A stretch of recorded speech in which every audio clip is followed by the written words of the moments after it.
Hello everyone, welcome to our YouTube channel Shiksha Alliance. Today we are going to start our daily current affairs session in which we will cover important news from several newspapers, PIB and various government sources. So let's begin our session. Our first topic is canalization. हम जानेंगे canalization के बारे में. The government has extended the tenure of Indian Potash Limited as a canalizing agency for the import of urea by a year until March 31st, 2024. Government ने extend कर दिया है जो टेन्यूर था आपका इंडियन पोटैश लिमिटेड आईपीएल का कैनालाइजिंग agency के तौर पे, ताकि वो इंपोर्ट कर सके यूरिया का. कब तक? तो अंटिल मार्च 31st 2024 तक. कैनालाइजेशन होता क्या है? It refers to the importing and exporting of certain commodities through specified government agency. जो कैनालाइजेशन है ये रिफर करता है इंपोर्टिंग या एक्सपोर्टिंग को कुछ सर्टेन कमोडिटी का स्पेशलाइज्ड गवर्नमेंट एजेंसी के माध्यम से.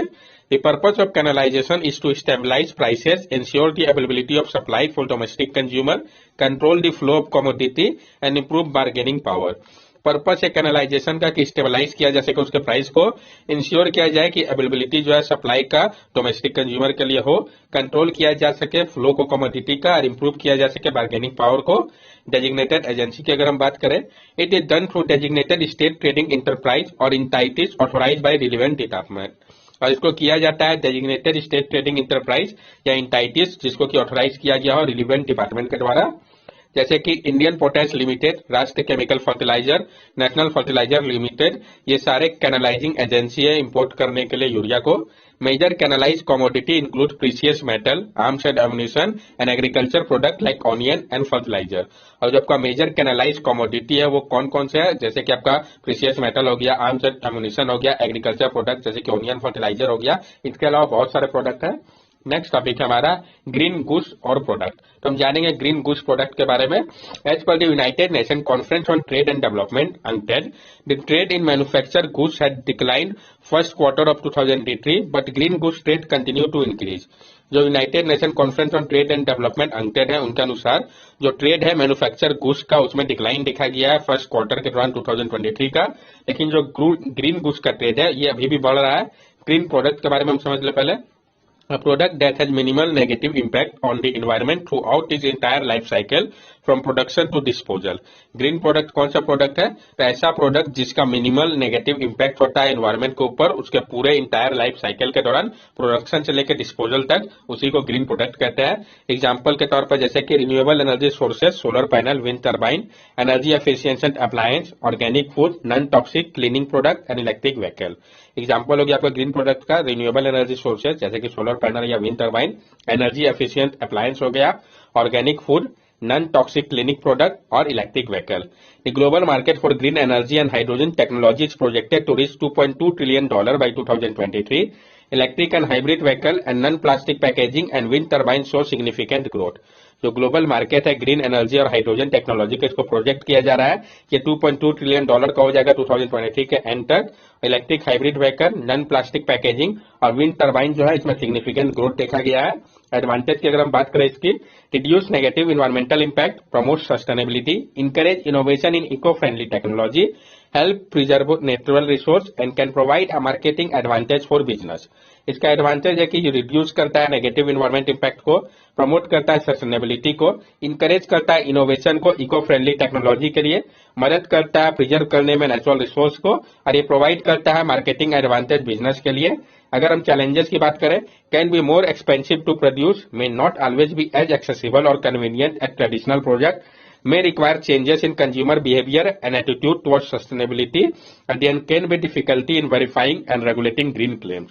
काफी ज्यादा ये क्या कई बार एक्सपेंसिव होता है जो प्रोड्यूस करना है इसको, ये जो है हमेशा एक्सेसिबल नहीं हो सकता या कन्वीनियंट ट्रेडिशनल प्रोडक्ट के कंपैरिजन पे. एक्वायर करना चेंजेस को कंज्यूमर का बिहेवियर और एटीट्यूड में सस्टेनेबिलिटी लाने के लिए एक इंपॉर्टेंट टास्क है, और डिफिकल्टी है ये वेरीफाई करना या रेगुलेट करना कि जो ग्रीन क्लेम किया जा रहा है वो सही है कि नहीं. UNCTAD के बारे में भी हम जान लें. It is an intergovernmental organization established in 1964, headquartered in Geneva, Switzerland, within the United Nations Secretariat that promote the interest of developing countries in world trade. ये आपका इंटरगवर्नमेंटल ऑर्गेनाइजेशन है जिसको स्टैब्लिश किया गया था 1964 पे. इसका हेडक्वार्टर जेनेवा में है with in United nation secretariat का, जो कि प्रमोट करता है इंटरेस्ट को डेवलपिंग कंट्रीज का वर्ल्ड ट्रेड के लिए. नेक्स्ट टॉपिक है हमारा ओमुआवा. तो हम जानेंगे ओमुआवा के बारे में. Astronomers have solve the mystery behind Oumuamua. Astronomer ने सॉल्व कर दिया जो मिस्ट्री था आपका ओमुआवा के पीछे। ये ओमुआवा है क्या? Oumuamua is a comet. It is the first interstellar object found visiting our solar system. Oumuamua एक कॉमेट है, ये पहला इंटरस्टेलर ऑब्जेक्ट है जिसको पाया गया कि विजिट किया हमारे सोलर सिस्टम को। इसके नाम की अगर हम बात करें तो Oumuamua is a Hawaiian for a messenger from afar arriving first. जब ओमुआवा है ये हवाईयन टर्म है, इसका मतलब होता है messenger from afar arriving first. Previous assumption क्या था? ओमुआवा may have been an alien probe 2018 study due to its unexpected acceleration and it lacked the tail of gas and dust characteristic of many comet। ओमुआवा जो है वो alien probe माना जा रहा था 2018 के स्टडी के समय पे, क्योंकि अनएक्सपेक्टेड एक्सेलरेशन इसमें देखा गया था और इसमें कमी थी टेल ऑफ गैस की और डस्ट कैरेक्टरिस्टिक्स की, जो कि ज्यादातर कॉमेट में होता है। शेप की अगर हम बात करें कॉमेट की तो elongated cigar like shape between 100 to 400 metre long. जो शेप है आपका ओमुआवा का वो इलोंगेटेड है, सिगार के जैसा शेप है, बिटवीन 100 से 400 मीटर लॉन्ग है। रीजन फॉर अनएक्सपेक्टेड एक्सेलरेशन, क्या रीजन है जो अनएक्सपेक्टेड एक्सेलरेशन इसमें देखा गया था? Comet speed up slightly as it left the solar system due to the release of trapped hydrogen. जो कॉमेट होता है वो स्पीड अप होता है स्लाइटली जैसे ही लेफ्ट करता है सोलर सिस्टम को, क्योंकि रिलीज होता है उससे ट्रैप्ड हाइड्रोजन।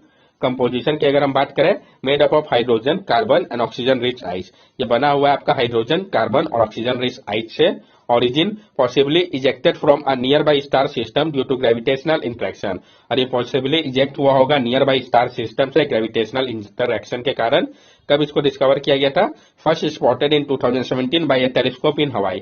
पहली बार इसको स्पॉट किया गया था 2017 में एक टेलीस्कोप की मदद से हवाई का। स्टेटस इसका क्या है? No longer observable at is at left the solar system. अब क्या ये ऑब्जर्वेबल नहीं है क्योंकि इसने लेफ्ट कर दिया है सोलर सिस्टम को? ये आप देख सकते हैं ऑब्जेक्ट जो लिफ्ट करके सोलर सिस्टम को चला जाता है, ये आपको ओमुआवा था, ये इंटरस्टेलर कॉस्मिक रे था। किस तरीके से ट्रैप हुआ, किस तरीके से ऑब्जर्व हुआ और ये कैसे लिफ्ट करके गया। नेक्स्ट टॉपिक हमारा long tail and smew duck. हम जानेंगे लॉन्ग टेल और स्मॉल डक के बारे में। Long tail duck were seen in Kashmir after 84 years and were last seen at Hokersar. जो आपका लॉन्ग टेल डक है इसको देखा गया कश्मीर में 84 years बाद। लास्ट इसको देखा गया था होकरसर पे। Smew duck species spotted in Kashmir after 116 years। और जो आपका स्म्यू डक का स्पीसीज है इसको स्पॉट किया गया कश्मीर में 116 years के बाद। तो दोनों इंपॉर्टेंट स्पीसीज है, दोनों के बारे में हम जानेंगे। Long tail duck. Long tail duck are slim colourful sea duck with long tail that occur around the Arctic and Antarctic. जो लॉन्ग टेल डक है आपका ये स्लिम होता है, कलरफुल सी डक होता है जिनका लॉन्ग टेल होता है। ये ऑकर करते हैं आपके आर्कटिक और अंटार्कटिक के पास। Prefer to spend winter near major bodies of water. और ये प्रेफर करते हैं स्पेंड करना winter near major bodies of water के पास। डाइट की अगर हम बात करें इनके तो marine invertebrate like crabs and mollusc. जो मैराइन इनवर्टिब्रेट है जैसे कि क्रैब्स मोलस्क हो गया, ये इनका डाइट है। आईयूसीएन स्टेटस क्या है तो वल्नरेबल कैटेगरी में इनको रखा गया। ये काफी ज्यादा इंपॉर्टेंट है, long tail duck vulnerable category पे है। ये आप देख सकते हैं इसको लॉन्ग टेल डक को। Smew duck. Smew duck, they are among the most migratory bird which arrival at breeding ground beginning in April। ये जो है सबसे ज्यादा माइग्रेटरी बर्ड्स में से है जो कि आते हैं ब्रीडिंग ग्राउंड में अप्रैल के समय पे। Inhabit fresh water lake, reservoir, flooded wood, ice free river, shelter bay, estuaries lagoon and tidal creek. और ये इनहेबिट करते हैं फ्रेश वाटर लेक को, रिजर्वॉयर को, flooded wood, ice free river, shelter bay, estuaries lagoon और tidal creek को। Location की अगर हम बात करें, found in both Eurasia and Europe. They rarely visit different part of Indian subcontinent. और ये पाए जाते हैं दोनों ही यूरेशिया और यूरोप में।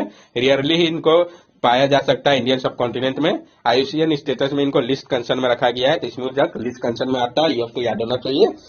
नेक्स्ट टॉपिक हमारा चिल्ड्रन चैंपियन अवार्ड 2023। तो हम जानेंगे चिल्ड्रन चैंपियन अवार्ड 2023 का जो इसके बारे में।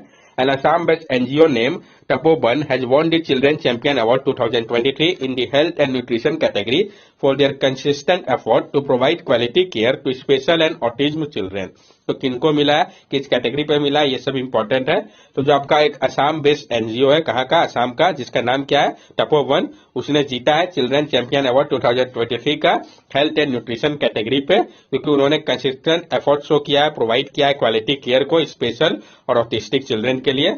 वर्क की अगर हम बात करें, Tapovan provide speech therapy, physiotherapy, occupational therapy, music and other skill for specially abled children apart from creating awareness about their need. जो तपोवन है ये प्रोवाइड करता है speech therapy, physiotherapy, occupational therapy, music और other skill specially abled children को, साथ साथ create करता है अवेयरनेस को उनके नीड के अनुसार।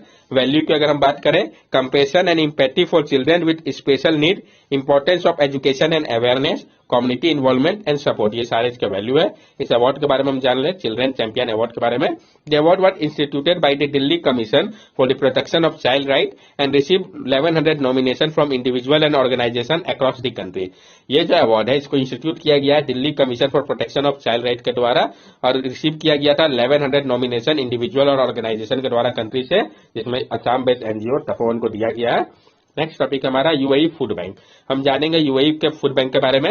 Recently UAE food bank in partnership with various organization launch a campaign to distribute 3 million meals and food particle to disadvantage individual and family during Ramzan in line with national food security strategy. अभी हाल ही में UAE food bank ने partnership किया था बहुत सारे organisation के साथ और मिलकर लॉन्च किया था एक कैंपेन को, ताकि वो डिस्ट्रीब्यूट कर सके 3 मिलियन मील्स को, फूड पार्सल को डिसएडवांटेज इंडिविजुअल को नेशनल फूड सिक्योरिटी स्ट्रेटेजीज के अनुसार। इसका मकसद क्या था? रेज करना अवेयरनेस को, जो इंपॉर्टेंस है रिड्यूस करने का वेस्टेज को फूड का, और प्रमोट करना सस्टेनेबल प्रैक्टिस को, साथ साथ इंकरेज करना वॉलंटियर पार्टिसिपेशन को। नेक्स्ट टॉपिक हमारा national rabies control programme NRCP PIB के लिए काफी इंपॉर्टेंट है, तो हम जानेंगे नेशनल रेबीज कंट्रोल प्रोग्राम के बारे में। The central government has launch the national rabies control programme for the prevention and control of rabies. Central government ने लॉन्च किया है नेशनल रेबीज कंट्रोल प्रोग्राम को, ताकि प्रिवेंट किया जा सके या कंट्रोल किया जा सके रेबीज को। Strategy of the national rabies control programme are as follow. जो स्ट्रेटेजी है आपका नेशनल रेबीज कंट्रोल प्रोग्राम का वो कुछ इस प्रकार है। Provision of rabies vaccine and rabies immunoglobin through national free drug initiative. इसमें प्रोविजन होगा रेबीज वैक्सीन और रेबीज इम्यूनोग्लोबिन का नेशनल फ्री ड्रग इनिशिएटिव के माध्यम से। Training on appropriate animal bite management, prevention and control of rabies, surveillance and intersectoral coordination. इसमें training on appropriation animal bite management की बात कही गई है। प्रिवेंट और कंट्रोल करना होगा रेबीज को, सर्विलेंस और इंटरसेक्टोरल कोऑर्डिनेशन की आवश्यकता बताई गई है। Strengthening surveillance of animal bite and rabies death reporting, strengthen करना होगा सर्विलेंस को एनिमल बाइट का, और जो रेबीज डेथ रिपोर्टिंग इसको। Creating awareness about rabies prevention, और अवेयरनेस क्रिएट करना होगा रेबीज प्रिवेंशन को लेकर। That's all for daily current affair session. अगर आपको हमारी वीडियो अच्छी लगी हो तो हमारे चैनल सब्सक्राइब करें, हमारी वीडियो को लाइक करें और ज्यादा से ज्यादा शेयर करें। These are our social media link. From here also you can stay connected with us and give us your valuable feedback. Thank you and have a nice day.